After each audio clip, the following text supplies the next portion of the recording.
Hello, everybody. My name is Rick McCutcheon. I'm a Dynamics 365 MVP, and I want to thank you for tuning in to Digital Adoption Talks. Today, there are over 300,000 business professionals with digital adoption in their job titles on LinkedIn. On this show, along with my co-host, Joachim Schirmacher, CEO of ClickLearn, we will talk to some of the leading digital adoption experts in the Microsoft ecosystem, and boy, do we have one today.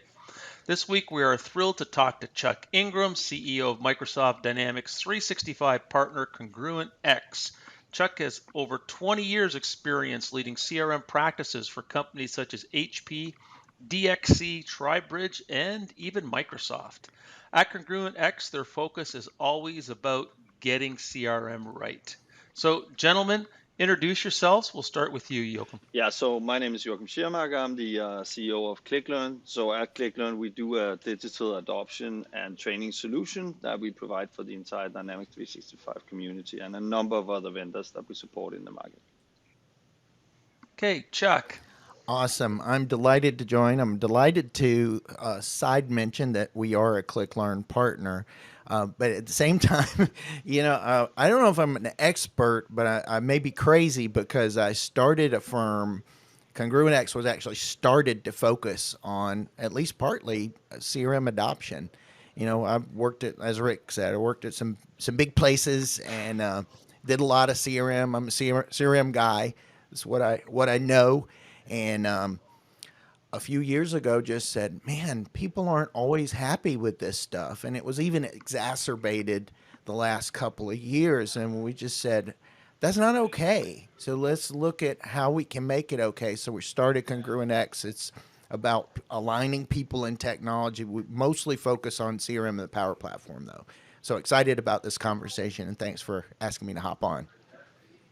Okay, so Chuck, we're going to start off with you because, over the last little while, this pandemic shoved us all back into our houses, right? And we had these salespeople that were roaming around the country, right? And nobody really knew what they did. They just sold things, and everybody kept their eye on the number, right? And we had a pretty good economy going, so that number was pretty good. So I don't think people paid a lot of attention to CRM and user adoption. Then all of a sudden, we went to our homes, right? And these, road warriors were now inside salespeople. And all of a sudden, people were concerned about the data. Where's the data, right? And I think we forced a lot of people who really never used technology, whether it was CRM, whether it was Teams, whether it was, Excel spreadsheets, reporting tools, all this stuff, they needed to really catch up. So talk a little bit about what you saw over that time. Well, it's interesting from a big picture perspective. I wrote this blog. Like it's really hard for me to focus and write, but this topic was so compelling to me that I wrote this blog 2 years ago. It's called "We're All Inside Sales Now," and then I wrote another one like a few months ago that says we're still all inside sales now, and it's crazy because to your point, Rick, we've all been at home for the last 2 years, and all of we went from okay, honey, I'm going to go to the store to everything is just available. Tech is contextual. We can say, and I can't say the name of the personal digital assistants, but if I say the name, I can just get stuff to show up at my house. So tech is easy, tech is fun, and it's awesome at home. And then we go back to work and we get these giant big forms and maybe not much training on how to use them, and it's difficult, and there's implications behind that where I think we went from what we're missing. Can I have a little tiny bit of runway on this one? Absolutely. So this is close to my heart. What we're missing is, as salespeople, is the Starbucks around the corner from the office. Remember, like, let's say us three were going to a sales call. We would stop at that sales call. We'd think about what we're going to say. We'd look up the company's information on DMB or, something like that. And okay, you're going to ask about this. Now it's like, 22 30-minute calls all day long, and you go from call to call to call. So there's a stat where 82% of customers say that reps aren't prepared for meetings. And we know it. 50% of reps say we're not ready for meetings because we're just going from call to call to call. Because, as you said, Rick, we're inside sales, and the tech, we're not using the tech as easily. The tech at work is not as easy to use as the tech at home. It could be, but it's not. And I'm seeing, it's changing the way the customers look at us too, right? So Yeah. at one end, we used to visit them on an ongoing basis, and now you don't need to come in here, right? Just get on a Zoom or Teams meeting, and that'll be fine, which is a big change for many Mm-hmm. organizations and the way they're set up to sell. No question. I think I saw where Gartner said that 70% of customers would prefer a rep free buying experience. It's almost a scary stat, but we better, as in sales, think about how we can add a whole bunch of value to our clients, right?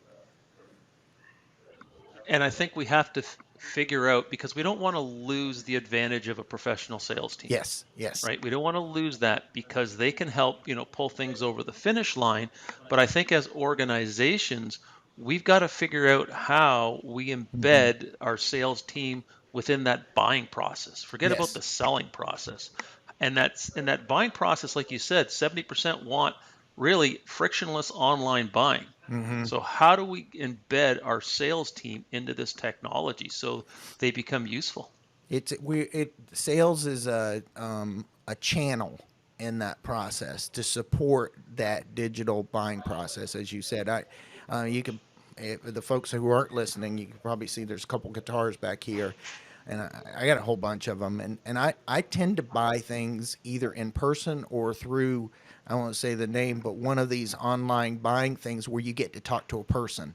So if I have questions, I can talk to the person, but I can do my research myself. And I think things may head that way where we have a seller who has a whole bunch of context and a bunch of expertise that can help the customer buy versus ask this tricky question and kind of the old way that things worked.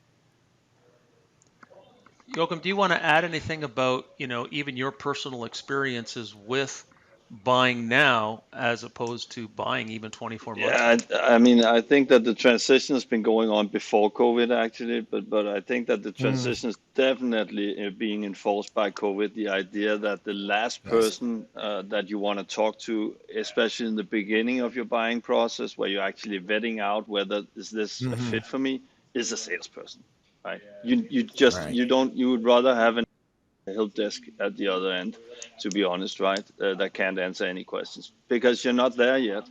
Yeah, and the idea is that I think 90% of our clients, we can see that they're vetting out. They're much better prepared than they used to. They're not coming into the room and say, Mm, "What are you selling? It seems kind of interesting. Could you take me to through the grand tour?" That's not happening anymore. They're really well prepared when they enter the room. So sales has taken on a different task. And I really like what you said, Chuck, about the pressure that we are applying to the sales force today, because we used to have those car rides, right? You remember them? We used to actually go in cars at a point in time. hmm. And we had that car ride between places, right? Between our sales destinations. And what Yes, did we use that absolutely. for? No, we called up the other guy who was also on the road, maybe, that we were meeting up together, and we discussed that next client, and we prepared, Hmm. right? We prepared for that meeting.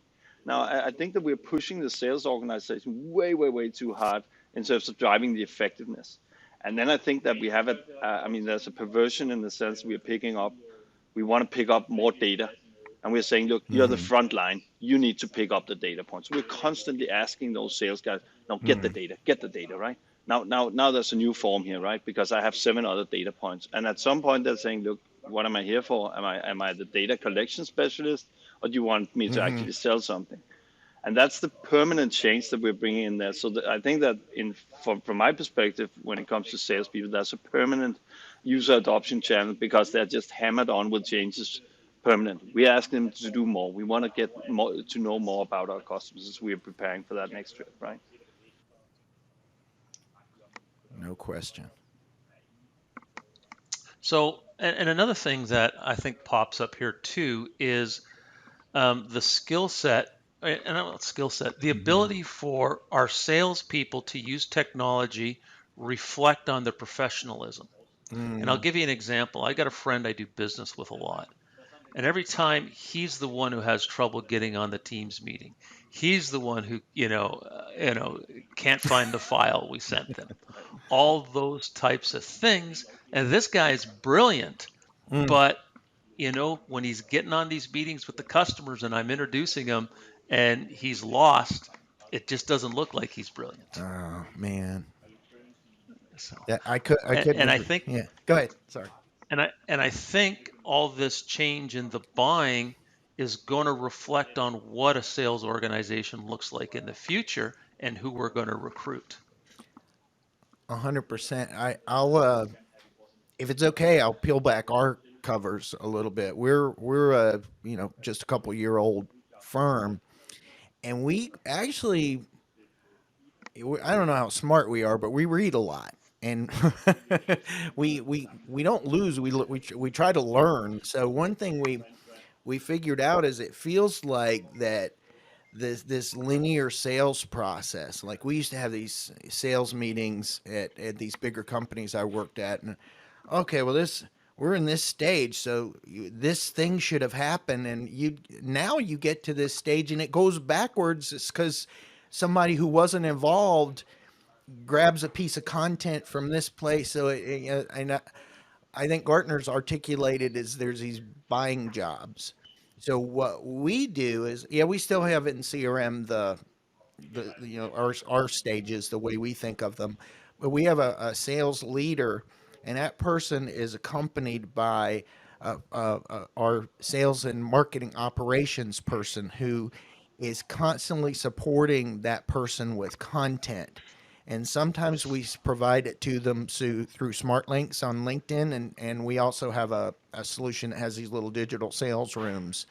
So based on where the person, are they thinking about the problem they have? Are they thinking about solutions that are out there? Are they building up their requirements? Are they trying to pick the right partner? We have different stacks of content that we provide, and she's brilliant. Her name is Tasha, and she supports our sales leader. His name is Tap. I picked them both because the names go together. And they're like dream team, and it's like he's wonderful with what we would call being a modern seller, and she supports that from a digital perspective with content and things like that. And so I think there's probably some version of that we'll see a lot more of, where there's the content that drives value that comes at the right time in the sales process, and then there's that really professional salesperson and sales team that can augment that. And because as you guys said earlier, the we get less time with the client, and I think I read where the winning partner in a enterprise deal gets about 5% uh, FaceTime with a client, or call time with a client. So we need to send some timely content and some timely case studies, timely emails to them, and so it's much different now. So we have to leverage the technology so much differently, and think about not 360-degree view 24/7, but context and insights. I actually think the term 360-degree view is not relevant most of the time now. Controversy alert. So if we start to think about what you're talking about here, Chuck, and Hmm. it's really, I think we have to, go back to the training aspect of it. We have to retrain sales organizations to Yes. understand that the buying process has changed. And in Hmm. my business, I find a lot of companies are still working on a buying process from, 1995. Yes. They think this is how a customer buys, and instead of understanding The customer looks, does due diligence, does their research, then shortlists, then comes back, right? Mm-hmm. So if I talk to somebody at a trade show and they like me and they like the product and it's going really well, then they go quiet for 3 or 4 months. It's not because they're not interested, it's because they're doing due diligence Yes. on me and my competition. Mm-hmm. So, as a sales professional, I need to understand how to use content to go out there and keep them interested and keep me in the race, right? And not just drop off and say, I don't know, they're not getting back to me. Yeah, absolutely. Ghosting is not always ghosting, as you That's said. true. Yes. And I really think that now we are supporting our sales funnel is supporting the last mile of the journey, really. But before that, there's like Hmm. 800 kilometers that we didn't map down, but we spent our entire days thinking about how do we map that final 1 mile, right, in the Mm-hmm. journey, which is when the client is actually reaching out to sales and going through the funnel. And suddenly someone is saying, Mm-hmm. look, this is happening extremely fast. Not really. I mean, it's been a really long journey. You weren't a part of it, right? You're just seeing the funnel at the Mm-hmm. very end.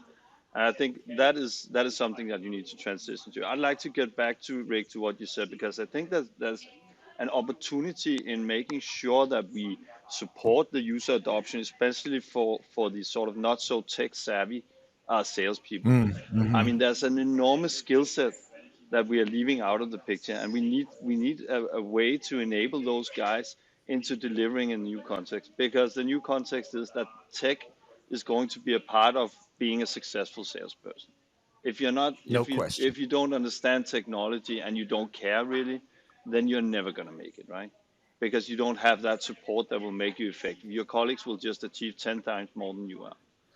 And I think Mm. that there's a challenge in the way that we adopt the users into that technology and how we support them in the constant journey. It's not about ripping them out of their daily jobs for an hour and saying, look, this is what we're giving you right now of training, and then you can go back and do your job. It's not working for them. They're not tech savvy. They're not grown up with technology like teenagers today are, right? They are from a different generation, but they have an extreme ability to close the deals, right? And they know they Yes. have that nose feeling, right, about the deals. And I think we can definitely tap into that. And I don't think that the user adoption, it just needs to be constant. So it's more about driving the performance inside the application than it's about providing training packages and constantly say, look, you need to train. So drive the performance inside the applications they're working in, help them get that support. And then I think they're fine. They'll be fine. 100%. Can I tell a quick story about? I think Joachim, what you just said is so spot on. We have a now a client. We had a call one day from somebody wanted a CRM resource, and we don't say resource, we say people, but yeah, that's what they. That's what the client And normally we had says. a yeah, we went to visit the client, and they had a big project, and some big partner had done some work with them, and all nameless. Although the client is a case study now, so that it was a happy ending for the story. To your point, the project green on time, finished, all that stuff, and then they went on to the next big thing, and the client, okay, and you break down what's the client trying to do. This client is in the construction business, and they call on lumber yards, and they don't need a big giant forum to do that. We looked at what are the person trying to do to support the business goal. Where are they getting caught up? Well, where they're getting caught up and where they win or lose is in that lumber yard. So they basically need to win the yard. So we took the big form and figured out the few things that they need to be successful in the yard and put it in actually in our case it's just a power app, but it doesn't have to be.